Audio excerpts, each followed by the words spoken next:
Hello, America. I'm Mark Levin, and this is Life, Liberty, and Levin Saturday. I'm going to start the program where I'd rather not start, but I must.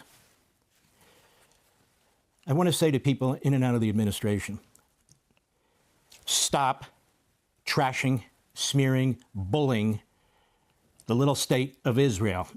Stop cozying up to and telling us that the enemy regime in Iran is now more rational, more moderate, and a regime that we can deal with. When just a few months ago they slaughtered 50,000 people, they're still hanging young people today. And if they had a nuclear missile today, they'd fire it into our country as sure as I'm alive.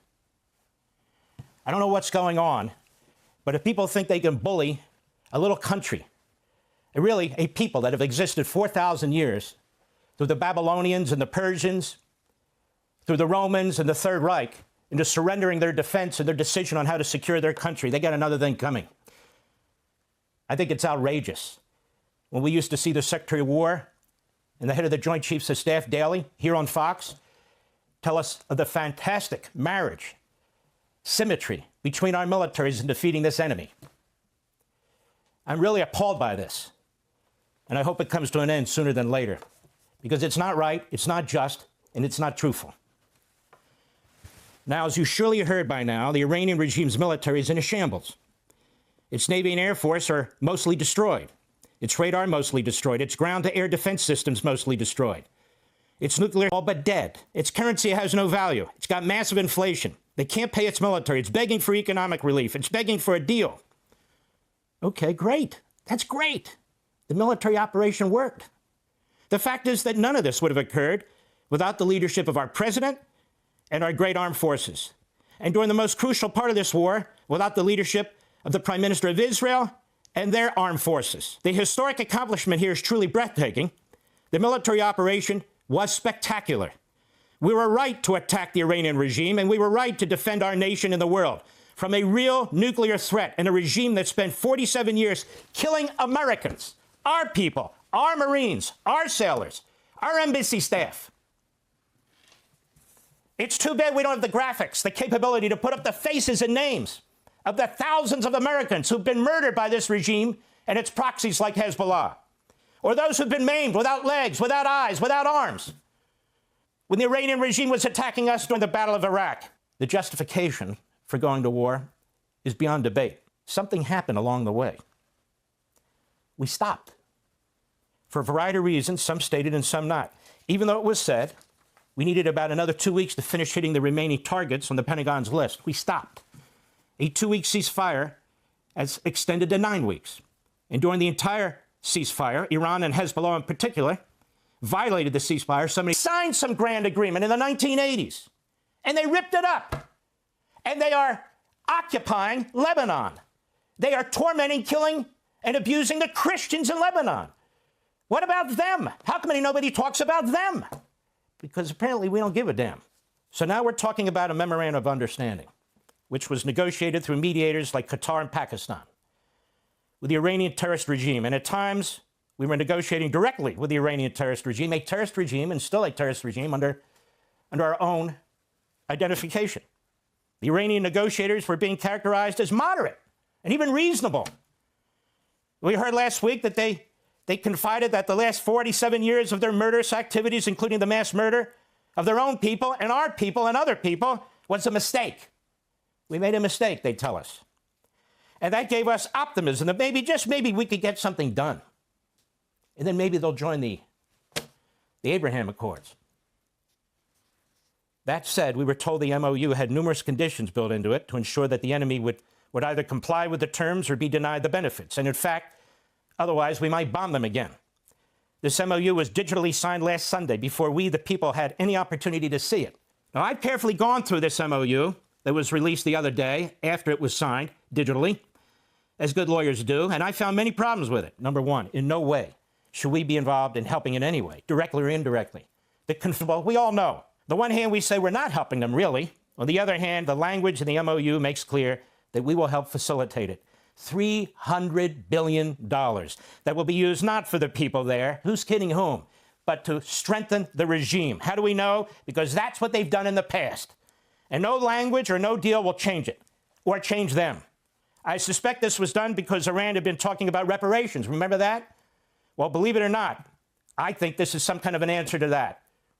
We can talk about reparations, but as the victor, Iran should be paying us for the damage they did to our bases and the cost that we've had to incur, you and me, Mr. and Mrs. Taxpayer, to stop them from building a nuclear weapon to shoot at us.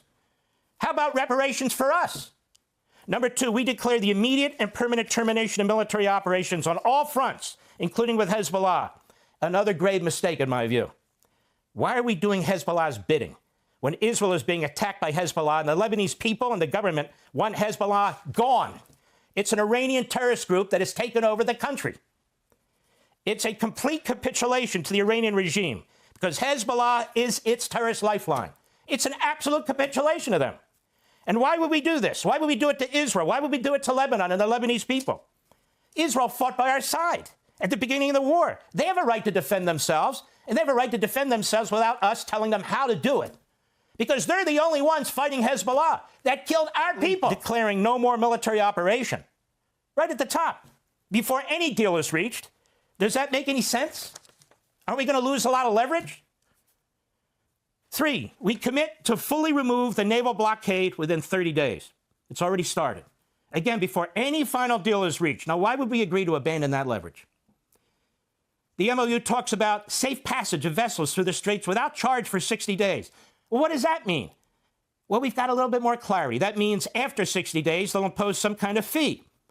And therefore, they will have some power to enforce that fee. In other words, the straits will be surrendered to the regime. Those are international navigable waters, and the precedent that sets between them and the communist Chinese in the South China Sea is terrible. It's terrible. So why are we doing that? These are legitimate questions. 4, we commit lifting sanctions against the Iranian regime. My understanding is we have about $24 billion. And to help them have sanctions removed that have been imposed by the UN Security Council, the International Atomic Energy Agencies, and any other primary or secondary entities. So now we're going to do their bidding to have sanctions relieved by other entities? I just went through how we crushed this regime, didn't I?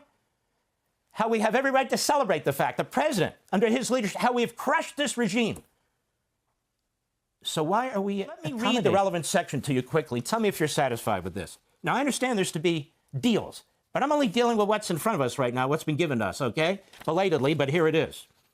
It says in relevant part, if they're signing this MOU, and subsequent to the beginning of the implementation of paragraphs 1, 4, 5, 10, and 11 of this MOU, and the continuing implementation of these measures, the United States of America and the Islamic Republic of Iran will start negotiations regarding the final deal exclusively on the other paragraph. What the hell does that mean?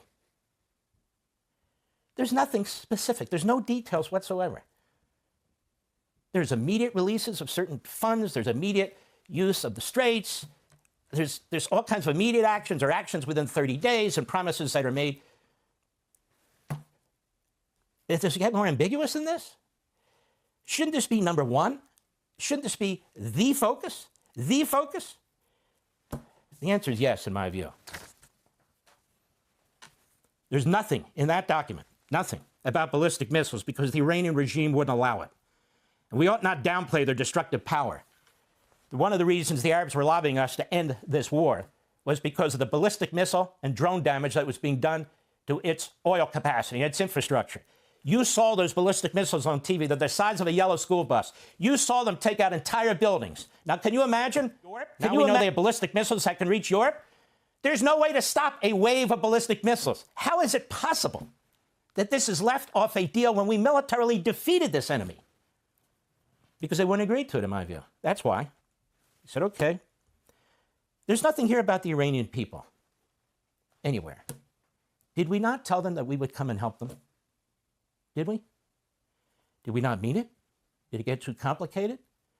See, this is what happens when you're making deals as opposed to destroying a regime and getting an unconditional surrender. I'm just laying it out so you, the American people, have everything. You make the decisions, not some controlled information.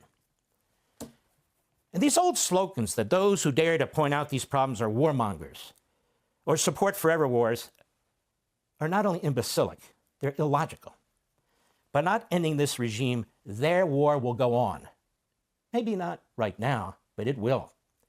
It absolutely will, when they're ready and able to go again with some of the money that we're allowing them to get. Billions and billions. Well, it's not our money. Who cares? The warmongers are the isolationists, the pacifists, and the appeasers who empower the Iranian regime and our enemies. They're proxies. They kill our citizens. To stand down while the enemy stands up. To hide while they shoot at us. That's not American. And to address that and confront it and deal with it is not a warmonger. That's a patriot. Look, there's more, but that's enough for now. Let us hope that in the next 60 days, some major changes and a final agreement can be made. That said, some of this is immediate, so they won't be changed in that regard. And what's mostly immediate are the concessions. I just see no language, not even in item 13, which talks about meeting certain hurdles, some of which are already immediate, and as a condition of moving on to 60-day negotiation period. And this is despite assurances made on TV shows that they have to comply or little happens. Again, much of what they receive is up front. But here's the biggest issue. The biggest problem is the enemy. The enemy hasn't surrendered. It's never going to surrender. It will never abandon its cause and its revolution. Any deal to them isn't worth the paper it's written on. It may last for a while. That's what they're banking on. Survival, and then reconstruction, and then strike. And so they'll agree to this for a period of time. They'll take all the benefits they can get. After they get the $300 billion, however long that takes, then they can thumb their nose at us and say, what are you going to do about what we're about to do? I have explained time and again that the Iranian regime is not going to sign some agreement and then honor it in direct and explicit violation of its political theocratic ideology and revolution. It never has and it never will. Khomeini explained all of this in black and white. They exist for the end days, for the catastrophic destruction of civilization, starting with a leader in Iran, Kalibaf, and one of the key negotiators of that MOU, speaking on Iranian state TV, after the agreement was reached, he said, if we truly seek justice for Khomeini, then that justice will be achieved through the liberation of Jerusalem. We must be committed to that vision and carry out that mission. And there are others who are saying the same thing. Now, you'll be told, well, don't listen to them. It's just rhetoric. It's just listen to every word. Digest it and understand it. Suzanne Scott since 2018. Parent company, Fox News Media, a subsidiary of Fox Corporation. Mission and reputation, alternative perspective. The network was created to provide a conservative alternative to what Murdoch and founding CEO Roger Ailes perceived as a liberal bias in mainstream media. Content strategy. From its inception, Fox News combined traditional news coverage with heavy emphasis on opinion and commentary programming. It became known for its fast-paced, visually engaging presentation style. Political influence. It is widely recognized as a major voice for the American political right and has played a significant role in shaping discourse within the Republican Party. Programming and reach. It is one of the most watched cable news networks in the United States and has consistently held a top position in cable news ratings for over 2 decades. Platforms. Beyond its cable channel, the network operates Fox News Digital, Fox News Audio, Fox Nation, a direct-to-consumer streaming service, and Fox Business Network. Famous programming. Shows like Fox and Friends, Hannity, and Gutfeld are staples of their lineup. Historically, the network was also home to long-running programs like The O'Reilly Factor and Your World with Neil Cavuto. Criticism and controversy. Throughout its history, Fox News has been the subject of ongoing scrutiny. Bias allegations. Critics frequently characterize the network as having a strong bias in favor of the Republican Party and conservative causes. Controversies. The network has dealt with multiple high-profile scandals, including sexual harassment allegations, legal settlements, and criticism regarding the accuracy of its reporting on various major political